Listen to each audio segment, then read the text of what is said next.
A massive ban wave just hit the Pokemon Go community, and the reason for these bans is going to surprise you. I really do not like the precedent that this recent ban wave has set, and I'm really thankful that at least Niantic has acknowledged it, and they're trying to correct the issue as soon as possible. I'm going to be talking about all of this in this video. Let's get right into it. Alright, how's it going everyone? It's me, it's Jinsula. I hope you're having a good day and welcome to today's Pokemon Go video. So yeah, you heard correctly at the top of this video. A bunch of legit players around the world are finding out that their account is getting banned at the start of the Fashion Week event. Now, the reason for this ban is apparently related to the quick catch method, meaning players who were utilizing this method for catching Pokemon were finding that their account was flagged and getting banned temporarily. Seriously, if you go over to social media, you'll see a whole bunch of posts of people saying that their accounts were recently suspended, and the only thing that they were doing was catching Pokemon. Like, they have absolutely no history of spoofing or multi-accounting or anything like that, but they were getting their accounts banned as if they were breaking the terms of service. Now, the reason why I say this is related to the quick catch method is because Niantic said so themselves. Apparently, this ban wave was a big mistake. They had no intentions of banning players for doing the quick catch method, and this is something that they plan to fix almost immediately.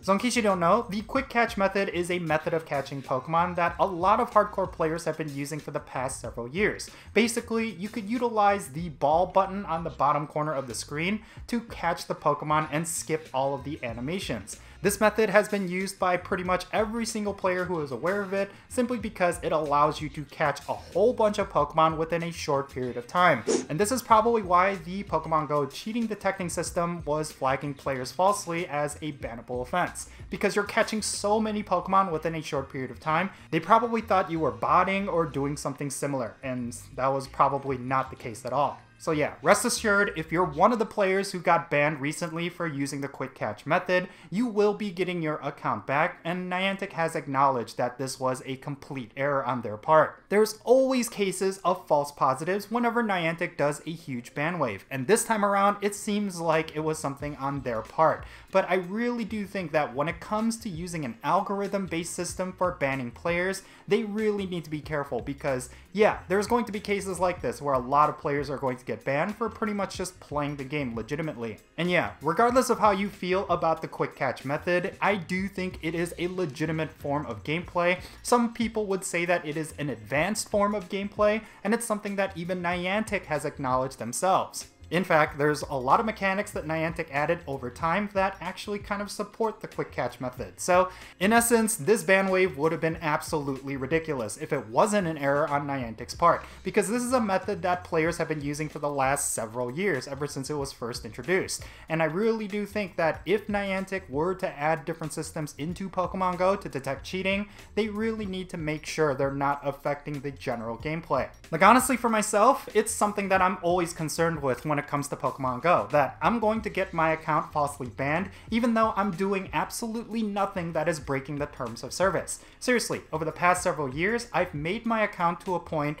where it is completely ban-proof. Like, I'm not doing anything that would typically break the terms of service, like spoofing or multi-accounting or anything like that, and I've made it to a point where I'm always worried about getting banned, so I play in a way that would prevent my account from ever being suspended. So I really am worried still, because if you see how this all turned out, it seems like Niantic's algorithm is not yet finely tuned. Sure, they've made a lot of improvements to their cheating detecting systems over time, and I really do like the fact that they are always detecting cheaters in the game.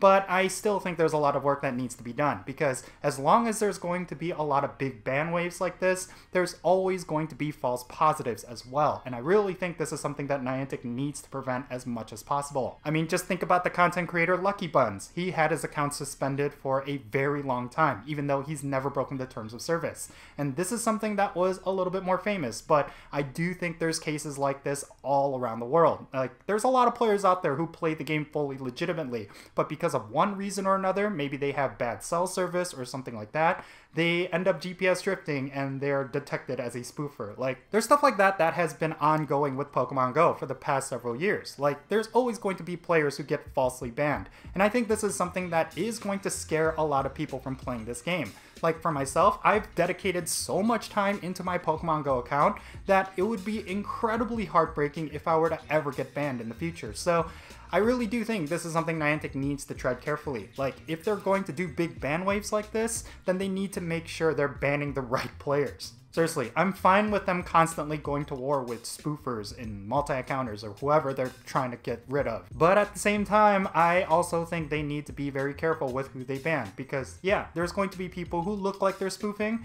but they're not actually spoofing. Maybe they just have a terrible phone and they're just constantly GPS drifting. I really don't know what the case may be, but it is something that Niantic needs to think about when they're doing a lot of their cheat detecting stuff. Now, just to switch gears, I do think that it is a good thing that Niantic acknowledged that this was a big mistake, and they are going to be fixing the issue for all those players who got banned. But I think it's not enough. I really think Niantic needs to compensate those players in some way, because there's going to be people who are going to be missing out on the raid hour, and there's going to be players who are going to miss out on some really good spawns because there is an event that just kicked off. So I really hope Niantic comes up with something, because yeah, this was a major inconvenience for a lot of players. Like I said, they were probably doing nothing that was breaking the terms of service, and yet they were not able to play Pokemon Go for almost a full day. So I really think this is something Niantic needs to compensate for, because yeah, it was their mistake and they acknowledged it. So it really shouldn't affect the Pokemon Go players negatively. They need to make up for it in some way. But all in all, I really do think this is going to set a very concerning precedent for Pokemon Go.